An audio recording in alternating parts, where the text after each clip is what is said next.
Introduction to LibreOffice draw గురించి తెలియబరిచే spoken tutorial కు స్వాగతం. ఈ ట్యుటోరియల్ లో మనం నేర్చుకునేది లిబ్రిఆఫిస్ డ్రా వర్క్స్పేస్ మరియు కాంటెక్స్ట్ మెను. ఇంకా మనం నేర్చుకునేది డ్రా ఫైల్ ను తయారు చేయుట, సేవ్ చేయుట, మూసివేయుట మరియు తెరచుట, టూల్ బార్లను ఎనేబుల్ చేయుట, డ్రా పేజీ సెట్ చేయుట మరియు ప్రాథమిక ఆకారాలను ప్రవేశపెట్టుట. ఒకవేళ మీ వద్ద లిబ్రిఆఫిస్ సూట్ ఇన్స్టాల్ చేసి లేకపోతే సినాప్టిక్ ప్యాకేజ్ మేనేజర్ ఉపయోగించి డ్రా ను ఇన్స్టాల్ చేసుకోవచ్చు. సినాప్టిక్ ప్యాకేజ్ మేనేజర్ పై మరింత సమాచారం కోసం ఈ వెబ్సైట్ లో ఉబుంటూ లినక్స్ ట్యుటోరియల్స్ ని చూడండి. ఈ వెబ్సైట్ లో సూచనలు అనుసరించి లిబ్రిఆఫిస్ సూట్ డౌన్లోడ్ చేయండి. వివరణాత్మక సూచనలు లిబ్రిఆఫిస్ సూట్ మొదటి ట్యుటోరియల్ లో అందుబాటులో ఉన్నాయి. డ్రాను ఇన్స్టాల్ చేస్తున్నప్పుడు కంప్లీట్ ఎంపికను వాడడం గుర్తుపెట్టుకోండి. లిబ్రిఆఫిస్ డ్రా ఒక వెక్టర్ ఆధారిత గ్రాఫిక్స్ సాఫ్ట్వేర్. ఇది విస్తృతమైన వెక్టర్ గ్రాఫిక్స్ సృష్టించడానికి అనుమతిస్తుంది. గ్రాఫిక్స్ లో రెండు రకాలు ఉన్నవి: వెక్టర్ ఆధారిత గ్రాఫిక్స్ మరియు బిట్ మ్యాప్స్. లిబ్రిఆఫిస్ డ్రాను ఉపయోగించి వెక్టర్ గ్రాఫిక్స్ ను తయారు మరియు మార్పులు చేయవచ్చు. మరొకటి బిట్ మ్యాప్ లేదా రాస్టర్ ఇమేజ్. ప్రముఖ బిట్ మ్యాప్ ఫార్మాట్లు బిఎంపి, జేపీజీ, జేపీఈజీ మరియు పీఎన్జీ. ఇమేజ్ ఫార్మాట్లను పోల్చి రెండు రకాల మధ్య తేడాలను అర్థం చేసుకుందాం. ఎడమవైపు ఉన్న చిత్రం వెక్టర్ గ్రాఫిక్, కుడివైపు ఉన్న చిత్రం బిట్ మ్యాప్. చిత్రాలను విస్తరించినప్పుడు ఏం జరుగుతుందో గమనించండి. వెక్టర్ గ్రాఫిక్ స్పష్టంగా ఉంది. బిట్ మ్యాప్ చిత్రం అస్పష్టంగా ఉంది. వరసలు మరియు వక్రరేఖలను గణిత సూత్రాలుగా ఉపయోగించి వెక్టర్ ఆధారిత గ్రాఫిక్స్ సాఫ్ట్వేర్ చిత్రాలను భద్రపరుస్తుంది. అందువల్ల చిత్రాల ప్రమాణం మార్చినా కానీ చిత్రం నాణ్యత ప్రభావితం కాదు. బిట్ మ్యాప్ పిక్సెల్స్ లేదా రంగుల చిన్న చుక్కలని ఒక వరుస క్రమంలో ఒక గ్రిడ్ లేదా చదరపులో ఉపయోగిస్తుంది. చిత్రాన్ని పెద్దగా చేసినప్పుడు వచ్చే చిన్న చతురస్రాలను చూశారా? అవే గ్రిడ్స్. చిన్న చుక్కలు ప్రతి గ్రిడ్ లో రంగును నింపుతాయి. మీరు మరో వ్యత్యాసం గమనించి ఉండవచ్చు. బిట్ మ్యాప్ చిత్రాలు దీర్ఘచతురస్రాకారంలో ఉంటాయి. అయితే వెక్టర్ గ్రాఫిక్స్ ఏ ఆకారంలోనైనా ఉండవచ్చు. మనకు వెక్టర్ గ్రాఫిక్స్ గురించి తెలుసు కనుక వాటిని డ్రా ఉపయోగించి ఎలా సృష్టించాలో నేర్చుకుందాం. ఇక్కడ మనం ఉపయోగిస్తున్నది ఉబుంటూ లినక్స్ వర్షన్ 10.04 మరియు లిబ్రిఆఫిస్ సూట్ వర్షన్ 3.3.4. ఒక కొత్త డ్రా ఫైల్ ను తెరవడానికి స్క్రీన్ యొక్క పై ఎడమ కోనలో ఉన్న అప్లికేషన్స్ ఎంపికను క్లిక్ చేయండి. ఆపై ఆఫీస్, మళ్ళీ ఆ తర్వాత లిబ్రిఆఫిస్ పై క్లిక్ చేయండి. ఒక డయలాగ్ బాక్స్ వివిధ లిబ్రిఆఫిస్ భాగాలతో తెరుచుకుంటుంది. డ్రాయింగ్ పై క్లిక్ చేయండి. ఇది ఒక ఖాళీ డ్రా ఫైల్ ను తెరుస్తుంది. డ్రా ఫైల్ కు పేరు పెట్టి భద్రపరుద్దాం. మెయిన్ మెనూలో ఫైల్ పై క్లిక్ చేసి సేవ్ యాస్ ఎంపికపై క్లిక్ చేయండి. సేవ్ యాస్ డయలాగ్ బాక్స్ తెరుచుకుంటుంది. ఫైల్ నేమ్ ఫీల్డ్ లో వాటర్ సైకిల్ అని టైప్ చేద్దాం. డ్రాయింగ్ కు సంబంధిత పేరు పెట్టడం ఒక మంచి పద్ధతి. డ్రా ఫైల్ కు default file type .odg format.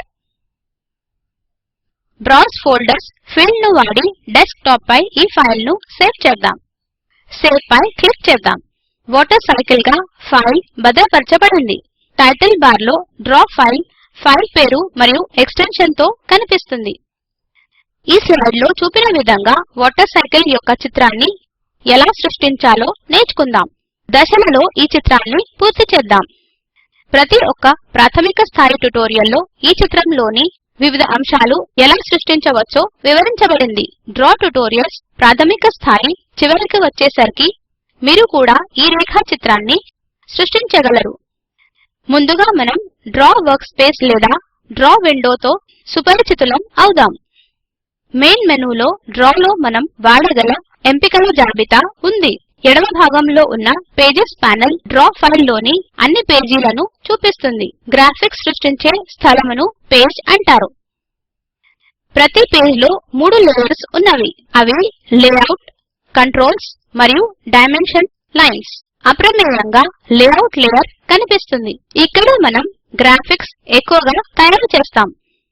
మనం కేవలం లేఅవుట్ లేయర్ తో మాత్రమే పని చేస్తాం. ఇప్పుడు మనం లిబ్రిఆఫిస్ డ్రా లో అందుబాటులో ఉన్న వివిధ టూల్ బార్లను అన్వేషిద్దాం. డ్రా లో అందుబాటులో ఉన్న టూల్ బార్లను చూడడానికి మెయిన్ మెనూకి వెళ్లి వ్యూ పై క్లిక్ చేసి ఆ తర్వాత టూల్ బార్స్ పై క్లిక్ చేయండి.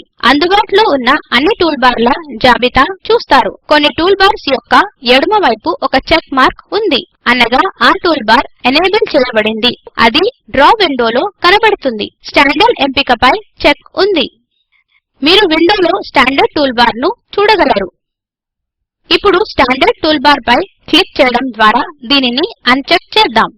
స్టాండర్డ్ టూల్ బార్ ఇక మనకు కనిపించదు. దానిని మళ్ళీ కనిపించేలా చేద్దాం. అదే విధంగా మీరు ఇతర టూల్ బార్లను కూడా ఎనేబుల్ లేదా డిజేబుల్ చేయవచ్చు. వాటర్ సైకిల్ రేఖాచిత్రం కోసం ప్రాథమిక ఆకారాలు గీయడానికి ముందు పేజీను ల్యాండ్స్కేప్ వ్యూకు సెట్ చేద్దాం. ఇందుకోసం పేజీపై రైట్ క్లిక్ చేసి పేజ్ ఎంపికను ఎంచుకోండి. వివిధ ఉప ఎంపికలు కనిపిస్తాయి. పేజ్ సెటప్ ఎంపికపై క్లిక్ చేయండి.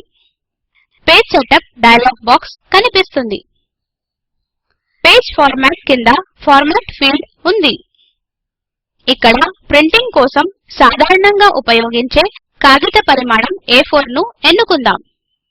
మీరు ఫార్మాట్ ఎంపిక చేసినప్పుడు విడ్త్ మరియు హైట్ ఫీల్డ్స్ స్వయంచాలకంగా అప్రమేయ విలువలతో నింపబడతాయి. ఓరియంటేషన్ ఎంపికలో మనం ల్యాండ్స్కేప్ ను ఎంచుకుందాం. పేపర్ ఫార్మాట్ ఫీల్డ్ కు కుడివైపు డ్రా పేజ్ యొక్క చిన్న ప్రివ్యూ చూస్తారు. ఓకే క్లిక్ చేయండి. సూర్యుడిని గీయడం ద్వారా రేఖాచిత్రాన్ని మొదలు పెడదాం. డ్రాయింగ్ టూల్ బార్ లో బేసిక్ షేప్స్ పక్కన ఉన్న చిన్న నల్ల త్రికోణంపై క్లిక్ చేయండి. వృత్తంపై క్లిక్ చేయండి. ఇప్పుడు కర్సర్ పేజీ వద్దకు తీసుకెళ్లి ఎడమ మౌస్ బటన్ ను పట్టుకొని లాగండి. పేజీలో ఒక వృత్తం గీయబడ్డది. ఇప్పుడు మనం సూర్యుడి పక్కన ఒక మబ్బును గీద్దాం. ఇందుకోసం డ్రాయింగ్ టూల్ బార్ వద్దకు వెళ్లి సింబల్ షేప్స్ ఎంచుకుందాం. సింబల్ షేప్స్ పక్కన ఉన్న చిన్న నల్ల త్రికోణం మీద క్లిక్ చేసి క్లౌడ్ ఎంచుకోండి. డ్రా పేజ్ పై సూర్యుడి పక్కన కర్సర్ ను ఉంచండి. ఎడమ మౌస్ బటన్ ను పట్టుకొని లాగండి. మీరు ఒక మబ్బును గీశారు. తర్వాత ఒక పర్వతం గీద్దాం. బేసిక్ షేప్స్ ఎంచుకొని మళ్ళీ ఐసోసెలస్ ట్రయాంగిల్ పై క్లిక్ చేయండి. ఇంతకు ముందు వలె డ్రా పేజీలో ఒక త్రిభుజం ప్రవేశపెడదాం. ఇప్పుడు మనం 3 ఆకారాలు ప్రవేశపెట్టినాము. మీ ఫైల్లో మీరు మార్పులు చేసిన ప్రతిసారి సేవ్ చేయడం గుర్తుంచుకోండి. ఇందుకోసం Ctrl+S కీలను కలిసి నొక్కండి. మార్పులు స్వయంచాలకంగా సేవ్ చేయడానికి ఒక సమయ విరామం కూడా సెట్ చేయవచ్చు. ఇందుకోసం మెయిన్ మెనూకి వెళ్లి టూల్స్ ఎంచుకోండి. టూల్స్ దిగువన ఆప్షన్స్ పై క్లిక్ చేయండి. ఆప్షన్స్ డయలాగ్ బాక్స్ కనిపిస్తుంది. లోడ్ సేవ్ పక్కన ఉన్న ప్లస్ సైన్ పై క్లిక్ చేయండి. తర్వాత కుడివైపు ఉన్న చెక్ బాక్స్ల నుండి జనరల్ పై క్లిక్ చేయండి. Save auto recovery information every box పై చెక్ పెట్టి 2 టైప్ చేయండి. అనగా ఈ ఫైల్ స్వయంచాలకంగా ప్రతి 2 నిమిషాలకొకసారి భద్రపరచబడుతుంది. ఓకే క్లిక్ చేయండి. ఫైల్ మరియు క్లోజ్ పై క్లిక్ చేసి ఫైల్ ను మూసివేద్దాం. ఇప్పటికే ఉన్న డ్రా ఫైల్ ను తెరవడానికి మెనూ బార్ లో ఫైల్ పై క్లిక్ చేసి ఆపై ఓపెన్ ఎంపికను క్లిక్ చేయండి. తెరపై డయలాగ్ బాక్స్ కనిపిస్తుంది. ఇక్కడ మీరు మీ డాక్యుమెంట్ ను ఏ ఫోల్డర్ లో భద్రపరచాలో కనుక్కోండి. మీకు కావలసిన ఫైల్ ఎంపిక చేసి ఓపెన్ పై క్లిక్ చేయండి. ఇక్కడ మీకు ఒక అసైన్మెంట్ ఉన్నది. ఒక కొత్త డ్రా ఫైల్ ను సృష్టించి దానిని మై వాటర్ సైకిల్ గా సేవ్ చేయండి. పేజ్ ఓరియంటేషన్ పోర్ట్రైట్ కు మార్చండి. ఒక మబ్బును, ఒక స్టార్ ను మరియు ఒక వృత్తంను ప్రవేశపెట్టండి. పేజ్ ఓరియంటేషన్ ను ల్యాండ్స్కేప్ కు మార్చండి. చిత్రాల స్థానాలు ఎలా మార్పు చెందాయో చూడండి. దీనితో మనం introduction to LibreOffice draw tutorial ముగింపుకు వచ్చాము. ఈ ట్యుటోరియల్ లో మనం నేర్చుకున్నది లిబ్రిఆఫిస్ డ్రా వర్క్ స్పేస్ మరియు కాంటెక్స్ట్ మెనూ. ఇంకా మనం నేర్చుకున్నది డ్రా ఫైల్ ను తయారు చేయుట, సేవ్ చేయుట, మూసివేయుట మరియు తెరచుట, టూల్ బార్స్ ఎనేబుల్ చేయుట, డ్రా పేజ్ సెట్ చేయుట మరియు ప్రాథమిక ఆకారాలు ప్రవేశపెట్టుట. ఈ క్రింది లింక్ వద్ద అందుబాటులో ఉన్న వీడియోను చూడండి. ఇది స్పోకెన్ ట్యుటోరియల్ యొక్క సారాంశమును ఇస్తుంది. మీకు మంచి బ్యాండ్విడ్త్ లేకపోతే వీడియోని డౌన్లోడ్ చేసి కూడా చూడవచ్చు. Spoken tutorial project team spoken tutorials ని ఉపయోగించి వర్క్ షాపులను నిర్వహిస్తుంది. ఆన్లైన్ పరీక్షలో ఉత్తీర్ణులైన వారికి సర్టిఫికెట్లు జారీ చేస్తుంది. మరిన్ని వివరాలకు దయచేసి contact@spoken-tutorial.org ను సంప్రదించండి. స్పోకెన్ ట్యుటోరియల్ అనేది talk to A teacher project లో ఒక భాగము. దీనికి ఐసీటీ ఎంహార్డీ భారత ప్రభుత్వం ద్వారా నేషనల్ మిషన్ ఆన్ ఎడ్యుకేషన్ సహకారం అందిస్తుంది.